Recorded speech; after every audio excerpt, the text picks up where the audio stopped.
You might find this laughable. I'm sure most of you will, but this is from GoBankingRates.com. When it comes to product reviews, Consumer Reports is the gold standard. I'll pause while you laugh. Okay, we're back. Now, when it comes to vehicles being reviewed by Consumer Reports, that's a completely different story, but they do come out with lots of reports. And right now, because of the time of year, we're going to find some least reliable, most reliable lists, as well as brands, because we are reflecting now on the past year and the vehicles. They have been gathering data from 300,000 vehicles, they say, from 2000 to 2023, from their team of engineers, journalists, researchers, scientists, and so on, to become the forefront of automotive reliability studies. Is that true? I don't know about that. And now they've come out with a list of their most and least reliable automotive brands and vehicles to keep an eye out for. So we're going to go through that, least and most, as well as brands. So we'll begin with the most reliable cars, they say. And again, these are between 2000 and 2022, as well as some 2023 models. They rank at number 10, the Toyota Prius Prime with a reliability score of 77. Then the BMW 3 Series, an 80. An 80 for the Subaru Crosstrek. The Corolla got an 81. The Corsair from Lincoln got an 82. The Mazda MX-5 Miata got an 85. Prius is 89, as well as the Mini Cooper. The Lexus GX got a 91, and the most reliable car, according to their study, is the Corolla Hybrid with a 93. All right, let's go with the bad news now, because I probably should have led with that, right? Because you all like bad news more than you like good news. These are least reliable cars. We'll go at the number 10 spot. F-150 Hybrid, it got a 4. Kona Electric got a 5. Lincoln Aviator an 8. Nissan Sentra 9. Ford Explorer 16. Chevy Bolt 17. The Sierra 1500 and Silverado 1500 both got 19s.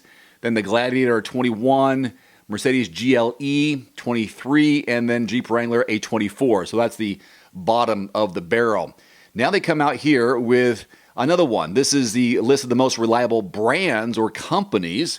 They didn't rank Alfa Romeo, Chrysler, Dodge, Fiat, Infiniti, Jaguar, Land Rover, Maserati, Mini, Mitsubishi, Polestar, Porsche, or Rivian, due to a lack of sufficient data or the manufacturer not having enough models to test. So here they are. Well, I'll give you the top 10 because there's so many here. I got 24. I'll give you top 10.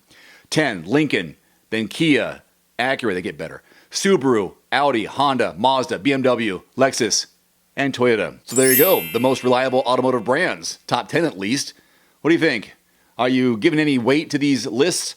There is some credibility to that. I mean, I can see why some of these vehicles are not scoring well. Especially the Explorer, that's always on everyone's bad list, right? Anyhow, I'd love to hear your thoughts on this list. Do you have any of these cars? Leave in the comment section below, and we'll continue the conversation there.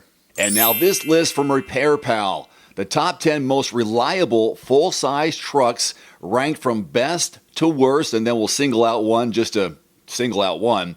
Here they are: Ram 1500, Nissan Titan, GMC Sierra 1500, Dodge Ram 1500, Silverado 1500, Tundra, Ford F-150, GMC Sierra 2500 HD, you got the Silverado 2500 HD, and the Ram 2500. And technically, the three trucks below the F-150 are considered heavy-duty trucks, obviously, but Repair Pal has all of these trucks in the same category. All right, time to single out one, and that's going to be the Ford F-150 because it's a Ford.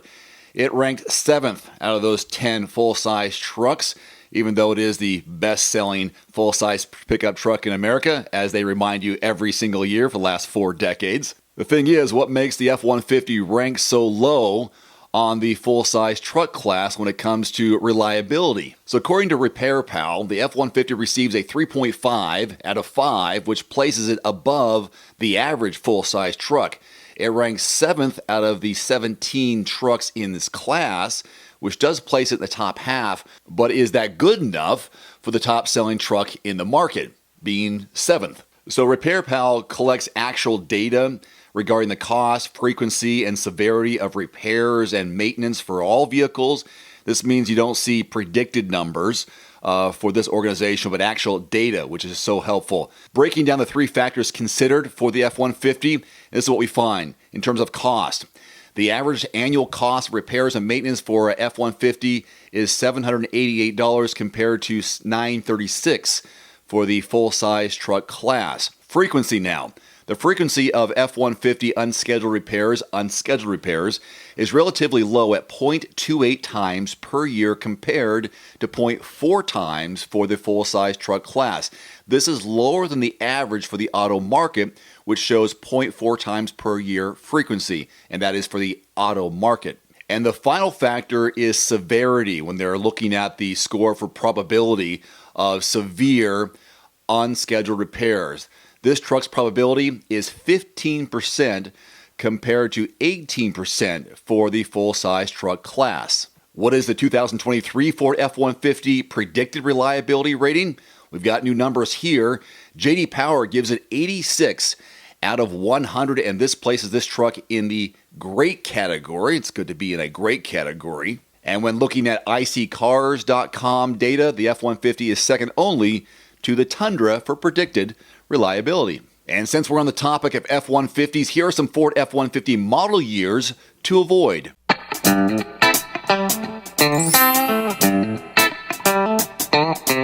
Some say the 2004 through 2006 model years was the worst stretch in the F-150's impressive history. Specifically, 2004 and 2005 had low consumer and critical reviews for its problems with corroded gas tank straps that would ultimately cause it to detach and drag below the chassis and drag on the ground.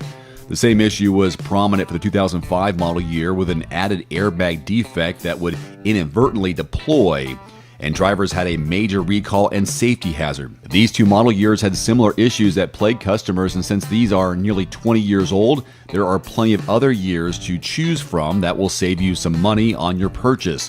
Aside from the corrosion issues, they also had common problems with window and spark plugs. That's a lot of potential headaches for drivers to deal with. The spark plugs were caused by a faulty aluminum cylinder head design, and both model years were reported to have spark plugs breaking and causing engine problems on a routine basis. Especially during repair, there was a higher reported rate of engine damage for the 6-liter V8, 5.4-liter V8, and 6.8-liter V10 than in previous years. On top of that, both years struggled with basic window performance, where the power window control wouldn't register or the window would fail to release from the door itself. You might be tempted by the low listing price, but these three model years will likely cost you more money than you'll save on the initial purchase price. By the third year of having these issues, the 2006 started to show some promise, but most trucks never made it over 100,000 miles in their lifespan. When the powerhouse trucks from the 1990s were still on the road, most 2006 models gave out after just over 7 years. After a few years of fewer issues, the spark plugs again plagued the 2010 model. While a handful of years in this time frame had fewer issues, common coil failures caused the engine to misfire or not start entirely from this period. Luckily, this is one of the last years to report engine failure as a widespread problem. But the 2010 is definitely an F-150 model year to avoid. Plenty of issues with its sensory system. In one of the early years of the My Ford touchscreen, drivers reported sudden unresponsiveness and situations where the backup camera never popped up while backing up the truck.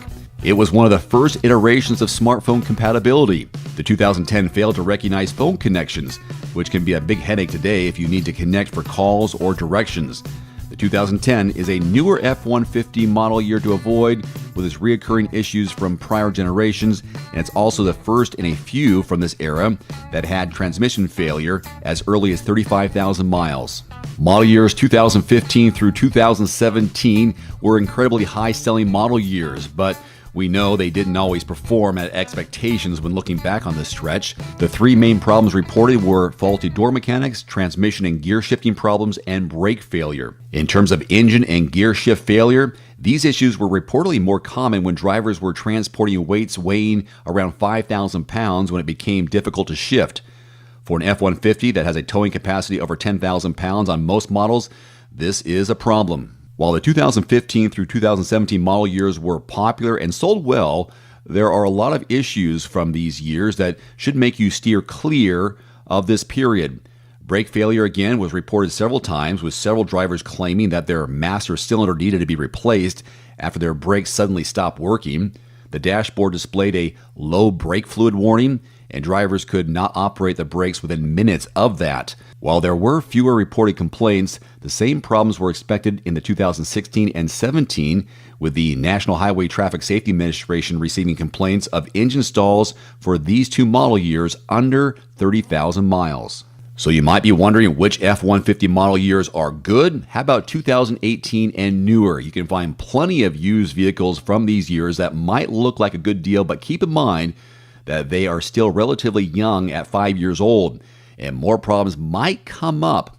A used truck for around 20 grand would be tempting for anyone, but going for a lower purchase price will probably cost you more money and frustration in repairs. The most recent generations might be more expensive, but they're roomy, well-equipped for hauling and towing, and have great technology and entertainment options. One final note, if you are in the market for a new vehicle soon, great.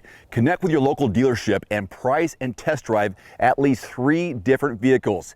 A vehicle's strengths and weaknesses can only be discovered when you are behind the wheel. My reviews can be good, but you need to test drive these yourself. Visit quotes.everymandriver.com, select the make, model, and your zip code, and you'll get invoice pricing in your area on those vehicles. Shop smarter with price quotes at quotes.everymandriver.com. Thanks for watching. Please click subscribe and give us a thumbs up. See you next time.